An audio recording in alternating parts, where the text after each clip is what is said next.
It's a good solid win. I suppose the most pleasing aspect is what we've been doing in training over the past couple of weeks. Kind of came to fruition there on the pitch. A bit frustrating trying to get things right, but look, I suppose they work better than the previous days today, and that's the main thing that we keep improving from day to day, I suppose, and make less mistakes every time we go up and try and play. A lot of young lads putting up their hand, isn't there? A huge amount of them, yeah. There's the young lads this year, their attitude has been absolutely phenomenal. Like Aaron Glenn, Barry O'Connell, those lads there today, and even some of the older, younger lads like Tom Morrissey and Co are starting to play excellent stuff as well. So delighted to see that coming through, and it's only going to drive the lads that are on the panel at the moment, the older lads on even more. How exciting is that ahead of the league? It's only a couple of weeks now. Yeah, look, the league is something we need to improve on again from this, and I just hope the young lads are going to drive on again. I know they will, and look, it's just going from game to game now and focusing on the Laois game now coming up, and I suppose after that we'll see where it takes us. Do you feel better prepared this year? Yeah, definitely. Lads are better prepared this year. Everyone knows their role, everyone knows what they're supposed to be doing, so I suppose it helps that, and you've seen that out there. Lads were flying around the place and balls going to hand and stuff, even under poor conditions, and the touch was good and things, so we're happy with that.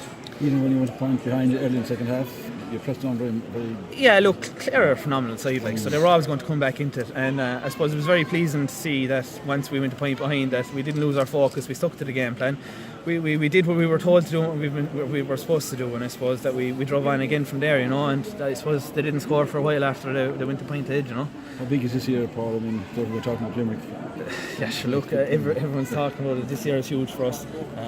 The young lads are really starting to put their hands up, and I suppose it's time we drove on from the under-21 successes and learned from mistakes in the past, I suppose, and try and drive on and reach bigger things, really, You're doing a lot more hurling now than you would normally be. This year is a big year, a lot of games, like extra games.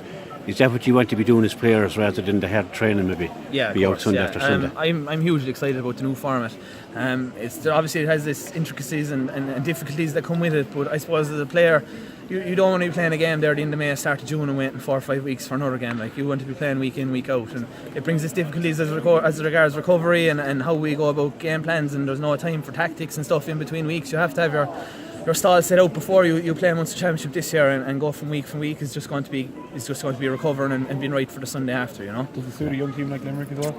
I suppose it does. The lads are flying around the place. They're fitter than I am anyway at the moment, I suppose.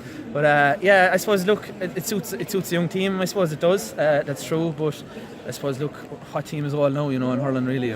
What age you know? 28. They're the young lads. A lot of miles in the legs. Thanks, Paul.